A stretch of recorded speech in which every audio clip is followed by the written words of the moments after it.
వీడియోలో రెడ్ చేసామన్నమాట. చాలా బాగుంది. పెండెంట్ వైజ్ కానీ లుక్ వైజ్ కానీ ఎంత బాగుందో. నక్షి ఫినిష్ వచ్చి లక్ష్మీ అమ్మవారితో వస్తుందండి మిడిల్లో మనకి. అండ్ కిందంతా కూడా multi colour combination, green red white కాంబినేషన్లో ఇచ్చాము. అండ్ ఇది వచ్చేసి రెడ్ అవేజా బీడ్స్, హానిక్స్ అనమాట. రెడ్ మనకి ప్రతిదీ కూడా ప్రీమియం క్వాలిటీలో యూజ్ చేస్తాం. అండ్ నక్షి బాల్స్ ఫ్లవర్స్లో ఇచ్చాము. సేమ్ నక్షి లాగానే ఉండాలి కాంబినేషన్ అని చెప్పేసి మొత్తం కూడా గోల్డ్ కాంబినేషన్లో తీసుకున్నాం అనమాట. క్వాలిటీ వైజ్ కానీ లుక్ వైజ్ కానీ చాలా బాగుంటుంది. అండ్ వీటికి ఇయర్ రింగ్స్ అయితే చాలా బాగున్నాయి. ఇప్పుడు నేను మ్యాచ్ చేసిన ఇయర్ రింగ్స్ అవే అనమాట.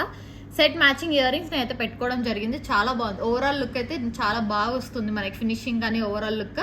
సో ప్రీమియం క్వాలిటీ అండి. ఇయర్ రింగ్స్ కానీ సెట్ కానీ చైన్ కానీ అంతా కూడా ప్రీమియం క్వాలిటీలో వస్తుంది. బ్యాక్ సైడ్ చంద్రహారం చైన్తో ప్రొవైడ్ చేస్తాం. సో విత్ ఇయర్ రింగ్స్ కూడా ఈ చైన్ ప్రైస్ వచ్చేసి 1399 ఫ్రీ షిప్పింగ్ లోనే వస్తుంది. చాలా ప్రీమియం క్వాలిటీ ప్రైస్ లోనే ఇస్తున్నాం మనము. 1399 ఫ్రీ షిప్పింగ్ వస్తుంది. ఇయర్ రింగ్స్ మోస్ట్లీ బయట మనం తీసుకున్నామంటే 950 ఇయర్ రింగ్స్ ఉంటాయి. పెండెంట్ కూడా ఆల్మోస్ట్ మనకి 1500-1600 రేంజ్ లో వస్తుంది సెట్టే. బట్ మనం అయితే విత్ చైన్ తో పాటు కూడా 1399 కే ప్రొవైడ్ చేస్తున్నాం. సో కావాలి అనుకున్న వాళ్ళు ఆర్డర్ ప్లేస్ చేసుకోండి. అండ్ 10% డిస్కౌంట్ కూడా ఉంది. సో కావాలి అనుకున్న వాళ్ళు వెంటనే చూడంగానే ఆర్డర్ ప్లేస్ చేసుకోవచ్చు.